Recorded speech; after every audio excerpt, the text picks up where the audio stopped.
હા ભાઈ, હું તારી સગી બહેન છું અને મને મમ્મીએ જ અહીંયા મોકલી છે તારી સંભાળ લેવા માટે,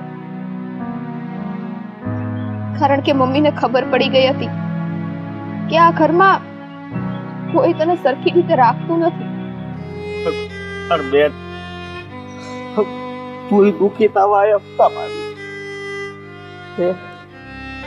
ભલે ખબર છે કે તને આ બધા દુખી જ કરે છે. હા, તું બધા મારા કામ કરશો ને તો આ બધા નથી ગમતું, સમજે તું? ભાઈ, તું શું કરું? તને આમ નામ અહીંયા દુઃખમાં થોડી રહેવા દઉં? આપણે બંને આ ઘર મૂકીને જતા રહીશું. હું તને અહીંયાથી લઈ જવા માટે આવી છું મારા ભાઈ.